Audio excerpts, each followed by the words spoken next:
자비를 구하는 기도 2번 고백하며 나아갑니다.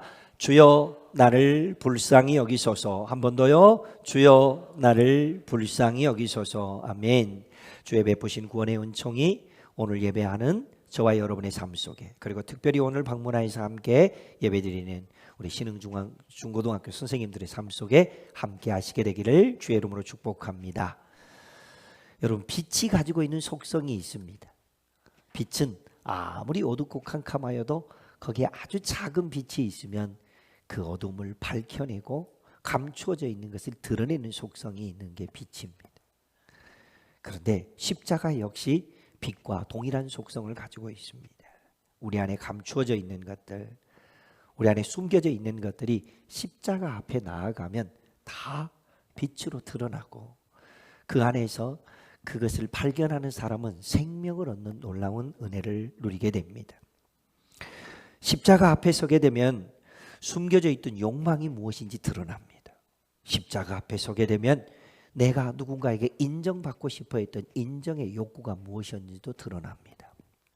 십자가 앞에 서게 되면 우리 가운데 나는 이것을 포기할 수 없다고 생각했던, 내가 쌓아 올렸던 자존심도 드러납니다. 십자가 앞에 서게 되면 우리의 옛사람 속에 있었던 잘못된 습관들도 다 드러납니다. 그래서요, 십자가 앞에 딱 서서 하나님이 주시는 영적인 감동이 우리 안에 쑥 밀려오면 그때 어떤 반응이 일어나죠? 눈물, 콧물, 침 흘리면서 기도하고 주님, 내가 죄인입니다 라고 고백하지 않습니까? 십자가가 우리에게 주고 있는 의미를 이렇게 소개해 보겠습니다. 함께 읽어볼까요? 십자가는 하나님 나라의 질서가 우리의 현실 속에 들어온 사건이다. 그렇습니다. 십자가는 우리의 현실 속에 들어온 사건입니다. 그런데 이 십자가를 예배당에 세워져 있는 상징물, 예배당 벽면에 걸려있는 상징물 정도만 여기고 있으면 그 안에서는 아무런 능력도 나타나지 않습니다. 동두천에 예배당이 많이 있는데 예배당에 세워진 십자가들 중에 어느 교회 십자가가 제일 큰가?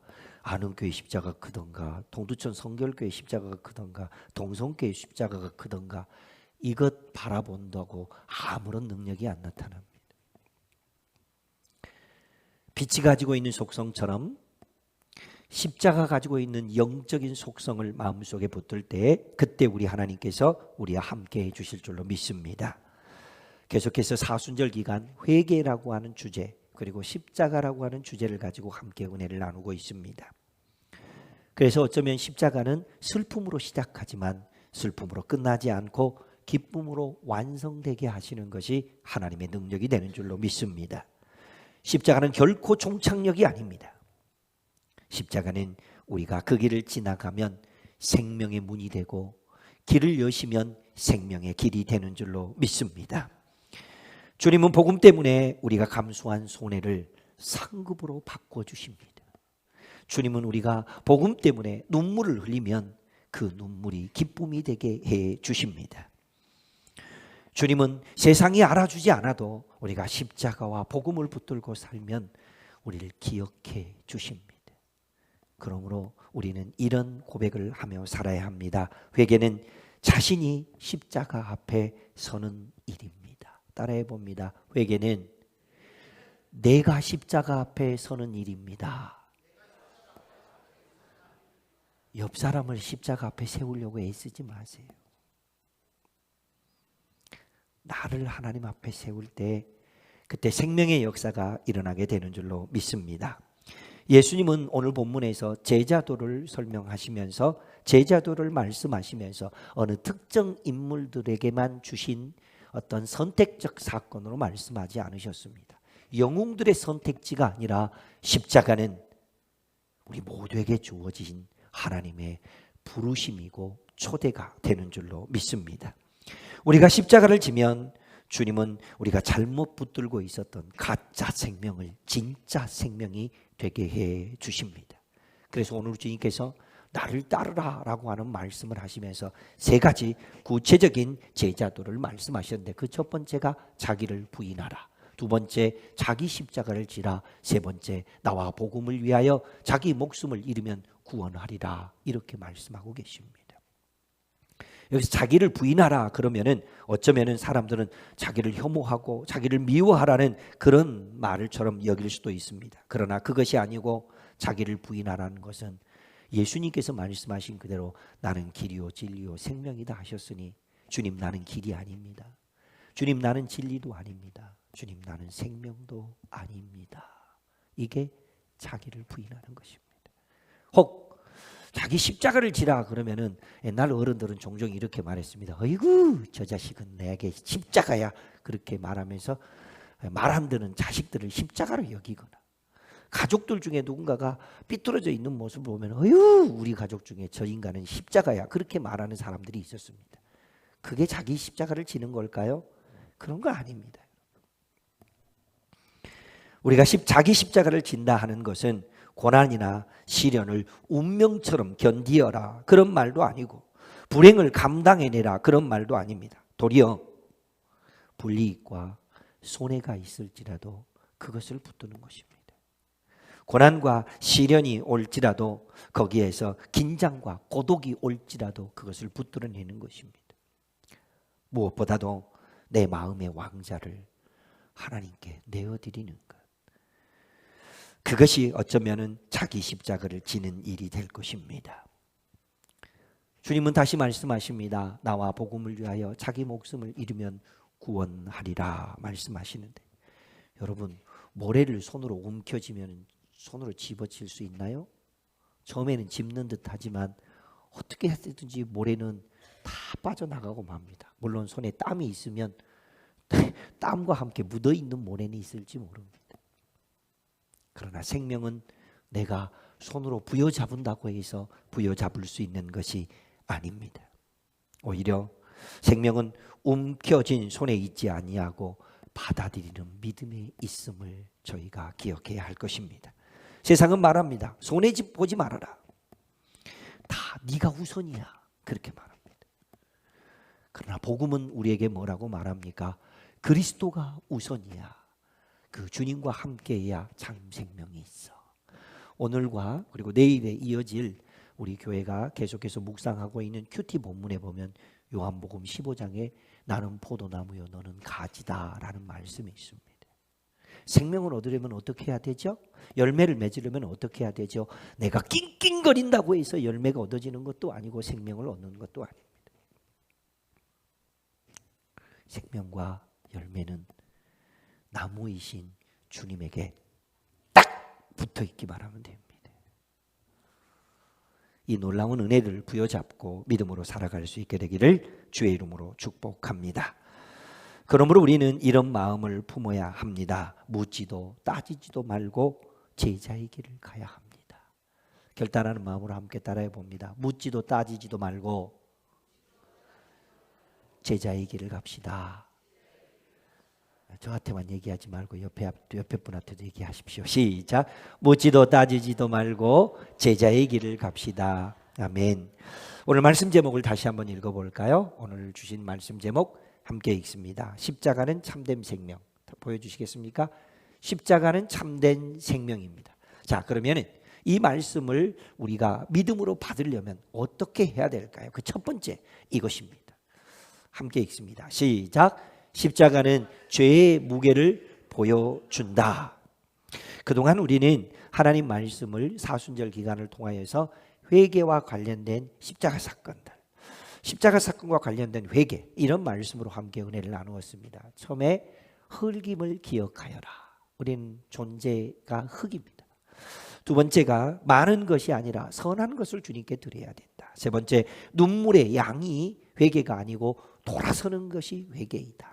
그리고 지난주 회개의 열매와 부활의 아침, 회개가 없으면 부활의 아침을 맞이할 수 없다라는 그런 말씀으로 은혜를 나누었습니다. 오늘은 다섯 번째로 십자가는 참된 생명이라고 하는 이 제목을 가지고 함께 은혜를 나누겠습니다. 십자가 앞에서 참된 생명을 얻으려면 첫 번째 이렇게 해야 합니다. 다시 한번 보여주실래요? 1. 시작. 십자가는 죄의 무게를 보여준다. 제가 오래전에 교회학교 교사를 할 때 초등학교 학생 3학년 정도 됐던 걸로 기억합니다. 근데 그 친구가 짓궂은 질문을 했습니다. 저에게. 선생님, 예수님이 지신 십자가의 무게는 몇 킬로그램이었어요? 제가 뭐라고 대답했을까요? 모른다. 모른다. 우리는 예수님이 지신 십자가의 무게에 관심을 가지고 있을 것이 아니라 우리가 짊어지고 있는 죄의 무게가 얼마나 컸기에 하나님의 아들이 우리 죄를 위해서 십자가를 지셔야만 했는가, 그것을 생각해야 합니다. 양팔 저울이 수평을 유지하기 위해서는 왼쪽과 오른쪽의 무게가 동등해야 됩니다. 온 인류가 짊어지고 있는 죄의 무게를 우리 주님이 십자가에서 감당하심으로 우리의 죄를 담당해 주신 줄로 믿습니다. 우리는 살면서 종종 죄에 대한 생각 또는 십자가에 대한 생각, 이런 얘기를 하지만 성경이 말하는 죄는 단지 도덕적인 것이나 혹은 나쁜 습관을 버려라, 그런 정도를 말하고 있지 않습니다. 십자가 앞에 서게 되면 우리의 죄가 이렇게 드러납니다. 세 가지의 죄가 드러나는데요. 함께 읽어볼까요? 1. 하나님 없이도 살 수 있다는 것은 교만이다. 2.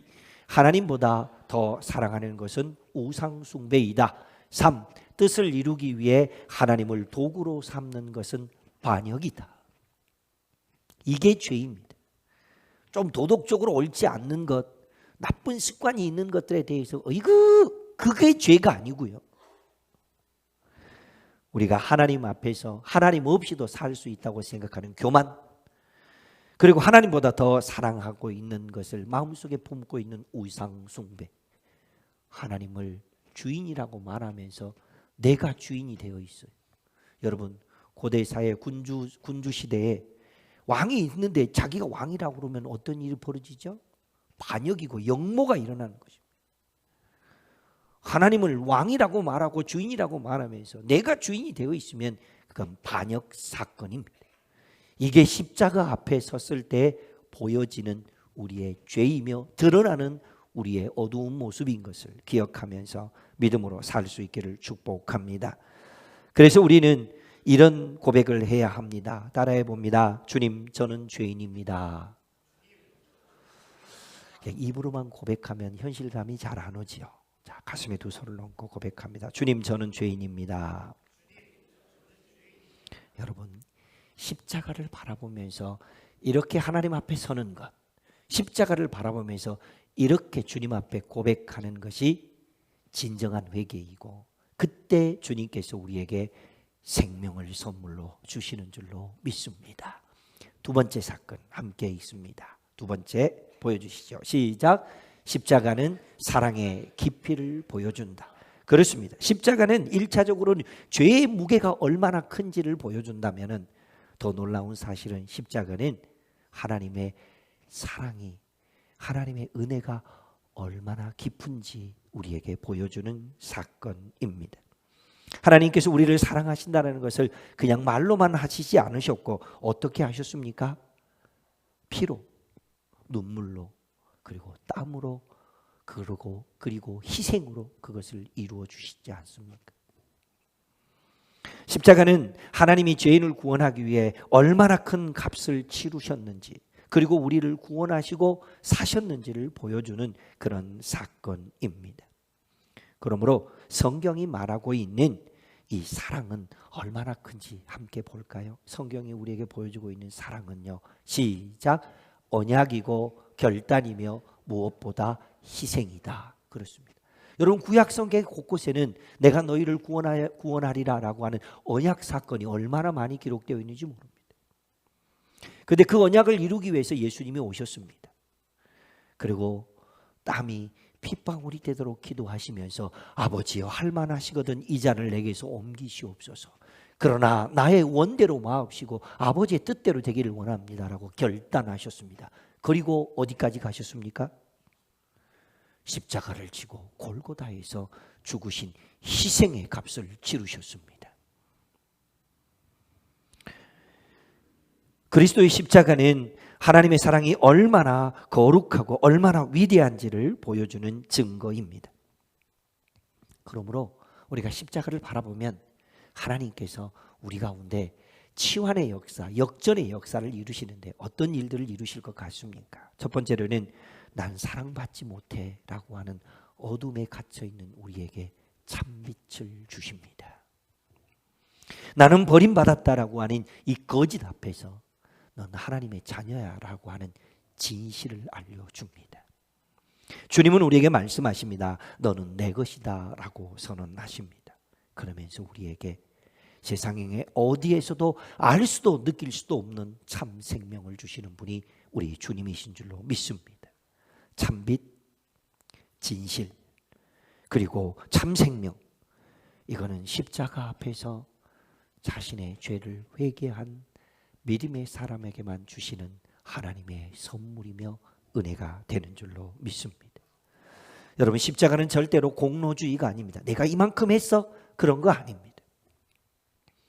십자가는 하나님께서 우리를 구원하시려고 하는 은혜였고 질서였습니다. 성도로서 우리는 이렇게 고백해야 됩니다. 하나님이 나를 십자가로 이미 사랑하셨으니 나는 그 사랑에 붙들려 십자가의 길을 걷습니다. 이것을 개혁주의 신학에서는 이렇게 정리해 놓았습니다.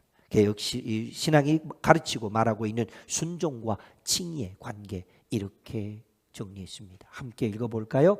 순종은 칭의의 근거가 아니라 칭의의 열매이다. 우리가 순종하는 것은 내가 순종했기 때문에 하나님의 자녀가 된 것이 아니고 하나님께서 값을 치르셔서 나를 사랑하시고 구원하셨기 때문에 내가 하나님 앞에 드리는 순종, 그것이 열매가 된다고 하는 사실입니다. 자기 부인은 절대로 구원의 조건이 아니라 구원받은 자에게서 나타나는 자연스러운 반응입니다. 그래요. 예수님을 믿고 십자가 사랑을 경험하게 되면 어느 순간 운전을 하거나 길을 걷다 나도 모르게 흥얼거립니다.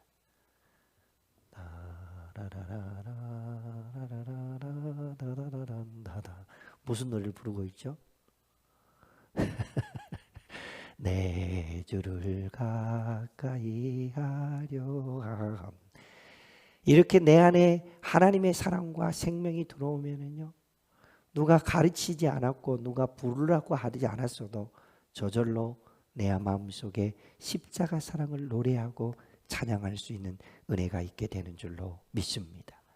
사랑하는 성도 여러분, 십자가는 과거의 사건, 예수님이 지신 그걸로 끝나지 않고 단지 예배당의 상징물로 있는 정도로 끝나지 않고 오늘 우리의 현실 속에 서 있는 것임을 기억하셔야 합니다. 그러므로 십자가 앞에 서게 되면 빛이 비칠 때 어둠이 물러가고 우리 가운데 모든 두려움과 죄의 현상들이 드러나게 되는데 각 사람들마다에게 상황이 조금씩 다릅니다. 한 8가지 정도를 제가 얘기해 드릴게요. 첫 번째, 넌 미움과 원한을 내려놓아야 된다. 두 번째, 넌 마음을 태우는 분노를 내려놓아야 된다. 세 번째, 너는 죄의 습관을 끊어야 한다. 네 번째, 너는 몰래 즐기던 어둠이 네 생명을 갉아먹는 독이라고 하는 사실을 알아야 한다. 다섯 번째, 넌 자기 의와 자랑을 내려놓아야 한다. 여섯 번째, 혹시 너 이런 자격증 가지고 있니? 난 괜찮은 사람이야. 아니란다. 넌 오직 그리스도의 의를 붙들어야 한단다. 일곱 번째, 내가 이르면 끝장이다 라고 하는 두려움을 가지고 있니? 아니야. 그것이 네 안에 자리 잡고 있는 불신앙이야. 마지막 여덟 번째, 하나님을 섬긴다고 하면서도 자기 유익을 위한 종교 생활을 하고 있는 비밀한 동기를 가지고 있니? 그것은 네가 붙들고 있는 우상 숭배야. 이 8가지 중에서 몇 가지가 해당되시나요? 설교를 준비하면서 더 많은 것을 찾다가 제가 부끄러워서 더 못 찾았습니다. 이 8가지가 여기 하나님 말씀을 전하고 있는 목사에게 묻어있는 죄의 허물들이었습니다. 그러므로 우리는 십자가 앞에 서게 될 때에 이 모든 죄를 이기게 하시는 하나님의 능력을 경험하게 되고, 그리고 그 다음에 길을 열어가시고 새 일을 행하시는 하나님의 구원의 역사, 참 생명을 얻게 되는 줄로 믿습니다. 여러분, 십자가는 우리를 정죄하려고 우리의 숨어있는 죄를 드러내는 그런 역할을 하지 않습니다. 오히려 우리를 치료하기 위해서 십자가는 능력을 발휘합니다. 우리의 아픈 환부에 상처가 있으면 그것을 다 도려내야 새살이 돋는 것처럼 우리 안에 죄를 드러내야만 은혜의 새살이 돋게 되는 줄로 믿습니다. 그러므로 십자가는 상징물이 아니고 십자가는 우리를 하나님의 자녀로 세워가기를 원하시는 은혜이고 하나님의 선물이 되는 줄로 믿습니다. 그러므로 우리의 신앙생활 어떻게 해야 합니까? 우리의 믿음 이렇게 한번 정리해 보겠습니다. 함께 읽지요. 보여주십시오. 시작. 하나님이 하나님 되시고 사람이 사람 되며 피조물이 창조주 앞에서 제자리를 찾는 영적 기적이 일어난다. 어떻게 했을 때? 십자가의 자리와 생명의 기적이 균형을 이룰 때, 이때 이런 역사가 일어납니다. 하나님이 하나님 되신 사건, 인간이 인간 되신 사건, 피조물이 하나님 앞에서 제자리를 찾는 사건, 이런 회복, 이런 구원의 회복이 일어났을 때에 진정한 구원이 일어나게 되는 줄로 믿습니다. 오늘 사순절 다섯째 주일 함께 예배하는 우리 성도님들, 우리 중고등학교 우리 선생님 여러분, 십자가 앞에서 우리의 부끄러운 모습을 찾고 보게 되고, 그리고 회개로 하나님 앞에 나아갈 때 이런 생명의 은혜가 여러분의 삶 속에 함께하게 되기를 주의 이름으로 축복합니다.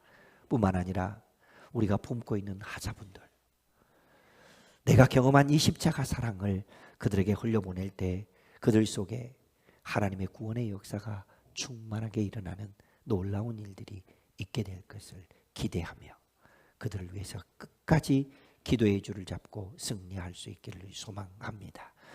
이제 마지막 우리 함께 기도 제목을 읽습니다. 함께 읽습니다. 주님 앞 십자가 앞에서 회개하오니 생명과 구원과 희망의 은혜를 부어 주소서. 나에게, 우리 가족들에게, 그리고 우리 선생님들, 우리 신흥중고등학교 학생들에게, 사랑하는 우리 성도님들, 우리가 품고 있는 가족과 하자분들의 마음속에 이런 놀라운 은혜가 있기를 간절히 소망하면서 주의 이름을 한번 간절히 부르며 기도하며 나아갑니다. 주여